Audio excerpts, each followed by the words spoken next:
जय हिंद।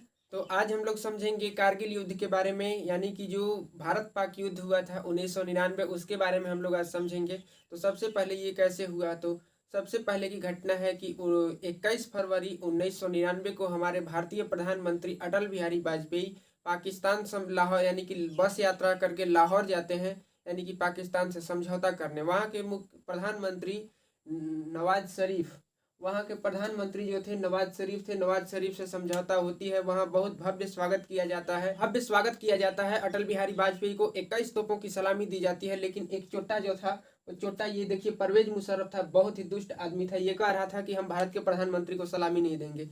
तो सलामी मत दो, उसके सलामी के भूखे थोड़ी हैं हम लोग। ये जो था, ये एक जो परवेज मुशर्रफ था, ये प्रधानमंत्री की सलाह को नहीं मानता था। तो इस ये जो था एक ऑपरेशन चलाया। आपको सबसे पहले हम बता दें कि जब पाकिस्तान, ये जो जम्मू कश्मीर का एरिया जो बर्फीला एरिया है, वहाँ पे ठंड के मौसम में और भी ज़्यादा ठंड हो जाती है, जिससे वहाँ का टेम्परेचर जो होता है ना, टेम्परेचर वहाँ का -30 से -40 डिग्री में चला जाता है। -30 से -40 डिग्री में वहाँ का टेम्परेचर चला जाता है। तो उतना ठंडी में सर्वाइव नहीं कर पा सकते हैं। इसलिए वहाँ के जो दोनों देशों की सेनाएं होती है, ठंड के मौसम में दोनों वापस चली जाती है अपने अपने देश में, उस छोड़ देती है। तो जो खाली बंकर था, तो उन्होंने एक योजना बनाई परवेज मुशर्रफ की इंडिया पर अटैक करने का, कि हम लोग इस बार जो है खाली नहीं करेंगे, और खाली नहीं करेंगे, जो भारतीय सेना खाली करेगी उसके बंकर्स में जाकर के घुस जाएंगे। और उन्होंने 5,000 अपने सैनिकों को भेजकर वहाँ पे घुसपैठ करा दिया। घुसपैठ कराने के बाद वो हिल बड़े बड़े जो चोटियां हैं उस पे घुस गए, औजार लेकर के, हथियार पूरे लेके, बम बारूद पूरा घुस गए।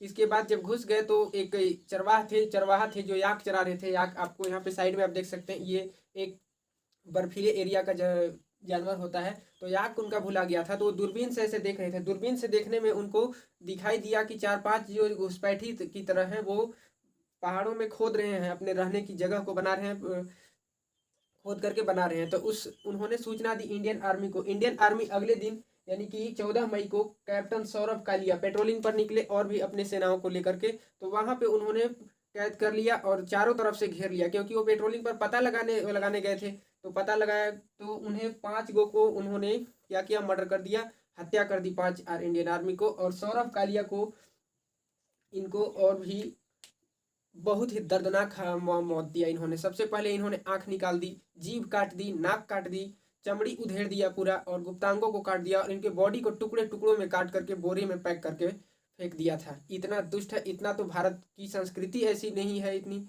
नीच गंदगी हरकत नहीं करती है, ये सोच भी नहीं है। ये नीच सोच के कहाँ से पैदा हो गए हैं जाहिल लोग। तो ये आप समझ सकते हैं इन लोग के बारे में। तो परवेज मुशर्रफ जो थे, एक ऑपरेशन चलाया, उसका नाम रखा गया अलबद्र। ऑपरेशन अलबद्र रखा गया और इंडिया में अटैक करवा दिया। तो फिर जब ये इनके मरने की खबर मिली, हेलीकॉप्टर से पूरा सर्वे किया गया और देखा गया कहीं कहीं पे। तो हेलीकॉप्टर से सर्वे के बाद जब इंडियन आर्मी की थी, उन्होंने भी एक ऑपरेशन चालू कर दिया। उस ऑपरेशन का नाम यहाँ पे था विजय। ऑपरेशन विजय स्टार्ट किया गया, जिसके तहत सेनाएं आगे बढ़ने लगी, इंडियन आर्मी सेनाएं आगे बढ़ने लगी। और इसी में बीच में यानी कि सफ़ेद सागर जो था, वो इंडियन एयरफोर्स का था। इंडियन एयरफोर्स आगे आई इसमें, लेकिन इंडियन एयरफोर्स के लिए बहुत ही ये मतलब कि क्या कहें, दुर्भाग्य का दिन था, क्योंकि यहाँ पे इनके कई विमान मार गिराए जा चुके। एक विमान था जो कि यहाँ पे देखिए मिग 27 विमान को लेकर के निकले एक नचिकेता। नचिकेता जब निकले तो ये निकल गए, यानी कि दूसरे एरिया में, यानी कि पाकिस्तान के बॉर्डर इलाका में हो गए। और इनका जो था मिग 27 ये क्रैश होने के चलते यहाँ पे जो नचिकेता थे वो बॉर्डर पार उस एरिया में चले गए। और उस एरिया में जाने के बाद मतलब ये ऐसा जैसे दबाव बनाया गया, जैसे कि अभी अभिनंदन का वो बनाए थे नरेंद्र मोदी जी, उसी तरह से इनको भी भारत लौटाया गया था। यहाँ पे आप देख सकते हैं। इसके बाद मिग 21 एक लेकर के गए थे। मिग 21 को उन्होंने, ये भी मतलब वहाँ पे नहीं सरवाइव कर पाया, ये भी क्रैश करने के ही मूड में हो गया और होने लगा। तो यहाँ पे इसके जो थे कैप्टन थे अजय अहलुवालिया थे। अजय अहलुवालिया अपने सीट बटन का प्रयोग करते हैं, और वहाँ से जो इसके बारे में हम अगले वीडियो में आपको बता देंगे कि सीट जो होता है वो विमान का वो शीशा तोड़ करके निकल जाता है बाहर सेफ्टी से, और पैराशूट के थ्रू लैंडिंग कर दिया जाता है। तो जब ये लैंडिंग करने लगे पैराशूट के, तो जब ये अजय अहलुवालिया वहाँ से जब पैराशूट के माध्यम से नीचे आ रहे थे, उस वक्त पाकिस्तानी घुसपैठ जो थी, घुसपैठ उन्होंने क्या किया कि उनको ऊपर से ही मार दिया गया एकदम। इस तरह वहाँ पे पूरा मतलब इनको मार दिया गया। तो ये घुसपैठी के जो पाकिस्तान था वो कहता था कि ये हमारे आर्मी नहीं है, हम यहाँ पे कोई भी ऑपरेशन नहीं चला रहे हैं। वो कह रहा था कि घुसपैठी आतंकवादी है। तो फिर भारत सरकार आतंकवादियों को फिर जवाब देना शुरू कर दी। तो यहाँ पे बता दें कि जो बड़े बड़े वहाँ पे चोटी थे ना, तो कहा जाता है कि जब ऊपर दुश्मन हो और नीचे से वार करना हो ना, तो 9 गुना घाटा लॉस होता है नीचे वालों का, तो ऊपर नीचे की लड़ाई में। तो यहाँ पे भारत के लिए तो एक दुविधा थी ही थी। तो लेकिन वहीं पे यहाँ पे बहुत शहीद हुए, शहीद होते होते वहाँ पे गए। और उन लोगों को ये जो आपको यहाँ पे दिख रहा है साइड में टाइगर हिल जो कि सबसे ऊंची चोटी है वहाँ की, तो वहाँ पे उन्होंने कब्जा किया। इसके बाद वहाँ पे इतना एयरफोर्स ने भी वहाँ पे बहुत ही बम्बार्डमेंट की। और यहाँ पे जो उनका मेन उद्देश्य था वो यहाँ पे था। देखिए यह है जम्मू कश्मीर का मैप, अच्छा से तो यहाँ पे नहीं बना लेकिन आप समझ सकते हैं। तो ये समझने के लिए है, यहाँ पे देखिए ये जो डिस्ट्रिक्ट ये है, ये जो लाइनिंग हमने किया है ये है कारगिल डिस्ट्रिक्ट। और कारगिल डिस्ट्रिक्ट में वहाँ पे 4 जगह थे, 4 जगह, यानी कि कारगिल डिस्ट्रिक्ट में 4 जगह पे हुआ, जो कि ये 4 जगह ये 4 थे। यानी कि जैसे हमारे आपके जिला में तहसील होता है ना, ब्लॉक तहसील, उसी तरह से यहाँ पे था मास्कोक, द्रास, मास्कोक था, द्रास था और बटालिक था। तो ये 3 हो गए, मास्कोक, द्रास, बटालिक और यहाँ पे काक्सर, एक हो गया काक्सर। तो ये 4 जगह पर उन्होंने अटैक किया था और अपना कब्जा जमाए हुए थे। तो ये 4 जगह में सबसे जो डेंजरस जगह था वो द्रास था, यहीं पे मेन युद्ध हुआ है। और इसी में द्रास वाले इलाके में यहाँ पे था टाइगर हिल। ये देखिए कितनी बर्फीली एरिया, उसके चोटी पर इन लोग थे, वहाँ चढ़ना मुश्किल था क्योंकि मैदानी भाग था नहीं कि सेना मतलब दौड़ते, वहाँ सीधे चढ़ाई थी, वो भी बर्फ थी, वहाँ पे ठंड भी थी। ये मई जून की महीने में ये लड़ाई हो रही थी। तो ये जो था कम था, इन जगहों पे कम था। मेन जो था द्रास एरिया था। इन लोगों का उद्देश्य जो था, यहाँ पे देखिए एक NH-1A है, श्रीनगर से लेह जाता है NH-1A ये देखिए है यहाँ पे कारगिल डिस्ट्रिक्ट में।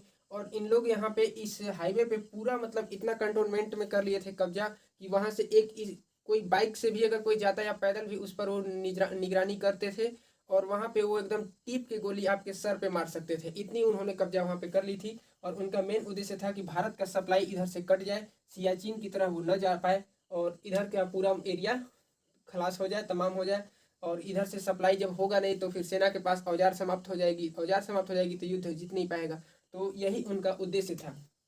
तो ये इस मार्ग को यहाँ पे उन लोग काटना चाहते थे।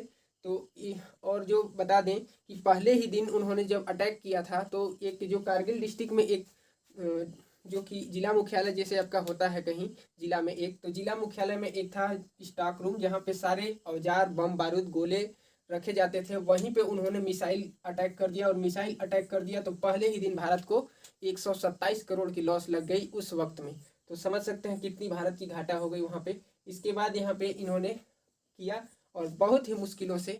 अब यहाँ पे देखेंगे कि जो उन्होंने था एक मिराज 2000 था, जो कि फाइटर प्लेन था, यानी कि लड़ाकू विमान था एक। तो मिराज 2000 को जब खरीद रहा था भारत ना, तो पाकिस्तान वगैरह भी कह रहा था कि हम तो नहीं लेंगे, इतने बड़े बड़े क्या होंगे ये। और ये जो था ना इतना बम्बार्टमेंट किया ना वहाँ पे, बहुत ज़्यादा बम्बार्टमेंट यही किया था वहाँ पे। इसके बाद यहाँ पे हम देखेंगे कि जो हथियार में जो सबसे ज़्यादा काम दिए थे हथियार में, वो बफोर्स तोप थे। बफोर्स तोप का आपको यहाँ पे पिक्चर दिख रहा होगा साइड में। तो ये देख सकते हैं किस तरह के बफोर्स तोप है, इससे गोले मारे जाते हैं। यही साथ निभाया था कारगिल के युद्ध में।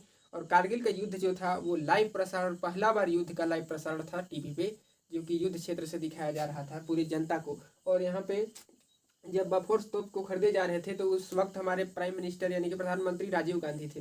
राजीव गांधी, जिस तरह आज राफेल आ रहा है तो राफेल घोटाला लोग चिल्ला रहे हैं, उसी तरह से उस वक्त भी ये था। और जब बफोर्स तोपों ने यहाँ पे कारगिल में देखा गया, इसके बाद सारे लोग शांत हो गए। ये लोग पागल हो जाते हैं। तो मोदी जी को भी कोई ये बहुत अच्छा काम कर रहे हैं, जो कि राफेल को लाए हैं, S-400 मिसाइल को लाए हैं, बहुत से समझौते करके बहुत से हमारे आ रहे हैं। तो ये जरूरी है हमारे देश में, क्योंकि बगल में एक शैतान है, उस शैतान को सबक सिखाने के लिए जरूरी है। अब यहाँ पे हम देखेंगे कि एक मतलब कि जब सर्वे पूरा देख रहे थे, जा रहे थे, वहाँ से सख्त निगरानी थी कि पठानकोट और श्रीनगर एयरबेस से पूरा मतलब विमान तैनात किए गए थे, हेलीकॉप्टर भी थे और भी विमान थे कि कहीं से भी अगर कोई हवाई हमला या कुछ भी होता है तो उसको धड़ से मार गिराने के लिए। तो उसी में जा रहे थे एक नए उम्र का था एक कैप्टन, और यहाँ पे उनके सीनियर थे AK सिंह। तो जा रहे थे तो उन्होंने देखा कि कहीं उनको एक बहुत बड़ा सेना की टोली दिखी जो कि पाकिस्तानी सेना की थी, और पाकिस्तानी सेना की टोली थी वहीं पे उन्होंने ये मिसाइल लॉक कर दिया। तो मिसाइल लॉक होने के मतलब कि आपको हम बता देते हैं कि मिसाइल जब एक बार लॉक हो जाता है ना तो वहाँ से हटता नहीं है, यानी कि वहीं पे मिसाइल जाके वो भड़क जाता है, पूरा ब्लास्ट कर देता है। तो वहाँ पे तो जब उन्होंने अपने मिसाइल को लॉक करके और AK सिंह से पूछा कि सर हमने मिसाइल यहाँ पे लॉक कर दिया है, यहाँ पे एक सेना की कोई टोली दिख रही है। तो उन्होंने जब AK सिंह जो थे वो बोले कि पूछे कि अभी आप कहाँ हो, तुम कहाँ हो, यानी कि भारत के एरिया में हो या भारत से बाहर हो। तो उन्होंने कहा कि अभी हम पाकिस्तान के एरिया में हैं। जब पाकिस्तान के एरिया में है तो उन्होंने सख्त मना कर दिया, बोला कि ये दिल्ली का सख्त आदेश है कि अपने देश से बाहर कहीं भी बम्बार्टमेंट नहीं होना चाहिए, कोई मिसाइल अटैक नहीं होना चाहिए। अब तो उस उन्होंने कैंसिल कर दिया।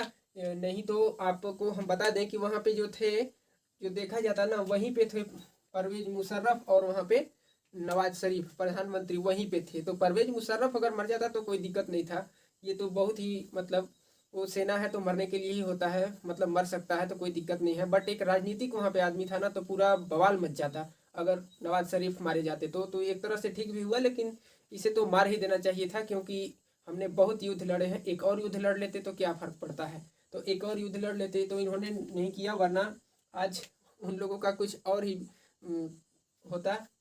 जब इन्होंने गए अब नवाज शरीफ जो है वो गए अमेरिका के पास, अमेरिका के पास मदद मांगने जाते हैं। उस वक्त अमेरिका के जो प्रधानमंत्री थे, सॉरी प्रधानमंत्री ने राष्ट्रपति थे विल क्लिंटन थे अमेरिका के राष्ट्रपति। तो उन्होंने उनसे कहा कि आप मतलब वहाँ पे उन्होंने माना कि हमने हमारी सेना ही अटैक वहाँ पे कर रही है। तो उन्होंने कहा, जब वहाँ पे मांगने हेल्प गए तो वहाँ पे उन्होंने विल क्लिंटन जी बोले कि हमारे पास वक्त नहीं है, हम अभी जो भी करेंगे सामने यहीं पे करेंगे, मीटिंग में हॉल में ही। आप हमें आपने जो अटैक किया है उससे पूरा दुनिया तुम पर थूकेगी, तुम्हें लात मारेगी, ऐसा तुमने क्यों किया। तो इन्होंने वहाँ पे माना कि हमने गलती किया है। हालांकि ये मतलब कि इनकी गलती सिर्फ 10% थी, 10 से 15% इनकी गलती थी। जो प्राइम मिनिस्टर थे पाकिस्तान के नवाज शरीफ, सारी की सारी गलती थी, सॉरी सारी की सारी वहाँ की गलती थी सेनापति की। सेनापति जो थे परवेज मुशर्रफ की 80 से 90% गलती थी, 80 से 90%, क्योंकि वो बहुत ही मनमानी कर रहा था। उन्होंने खुद अपने बुक में अपने प्रधानमंत्री को ही मार देते, यानी कि मार सकता था, मारने के लिए वो बोल रहा था कि टपका दिए होते। तो देखिए कितना है, वो खुद राष्ट्रपति का तख्ता पलट करके वो बना था, अपने सेना का जनरल बना था। और वहाँ पे मुशर्रफ थे जो वो चले गए चाइना के पास। वो चाइना के पास जाते हैं और चाइना से मदद की गुहार लगाते हैं। तो चाइना क्या करे, चाइना का जो था टेप रिकॉर्डर, और उसे पूरे लाइव टीवी पर प्रसारण कर दिया गया किसी तरह से लेकर के। तो चाइना का उन्होंने इसी तरह से वो हुआ कि ये चाइना मतलब अटैक है पूरा खुलासा हुआ। नहीं तो इन लोग अपने स्वीकार ही नहीं कर रहे थे। इनके जो सैनिक थे वो यानी कि मराने वालों की संख्या 800 से 1200 थी इनकी।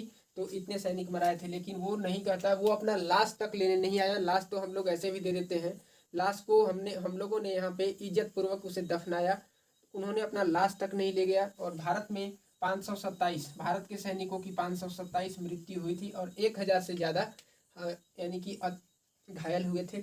तो इनमें यानी कि यहाँ पे इतना आंकड़ा दिखाया गया, नहीं कि कुछ ज़्यादा इससे थे, बट दिखाया गया है आंकड़ा इतना ही, तो इतना ही थे।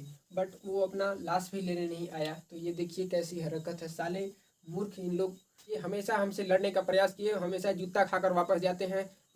ये पता नहीं इनकी क्या इज्जत है जब ये अपने बेटियों को चाइना के देते हैं, चाइना यानी कि इनकी इज्जत को अपने आता है, कहीं भी होटल में आता है तो यहाँ पे पाकिस्तानी लड़कियों के साथ में रहता है। तो ये देखिए चाइना उसे लोन दे देगा किस तरह से उसका इज्जत ले रहा है। और वो इज्जत उसको अगर पैसा मिले तो वो घरे भी नाच सकता है पूरा नंगा होकर के, ऐसा हो गया है। तो हम लोग को कितना खुश नसीब है कि हम लोगों को मतलब पाकिस्तान में जन्म नहीं हुआ, इंडिया में जन्म हुआ, कि गर्व की ज़िंदगी हम लोग जी रहे हैं, गर्व से बहुत रह रहे हैं यहाँ पे अपना धैर्य से।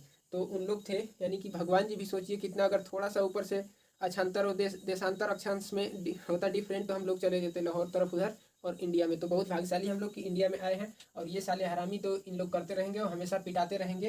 कितना दुष्ट है इन लोग को आप लोग यहाँ पे जानते हैं। और यहाँ पे ऑपरेशन चलाया गया था, ऑपरेशन विजय था, वो था हमारे थल सेना का ऑपरेशन। और सफ़ेद सागर था वो वायुसेना का। और यहाँ पे था तलवार, ऑपरेशन तलवार जो था वो नेवी का था हमारे। तो नेवी भी बहुत ही भूमिका निभाई है। नेवी भी जा करके और इधर वाले एरिया में जो पाकिस्तान, ऐसे गुजरात वाले यहाँ पे जा करके और यहाँ से बहुत ही धोने का काम किया है, पाकिस्तान को भी सबक सिखाई है उधर।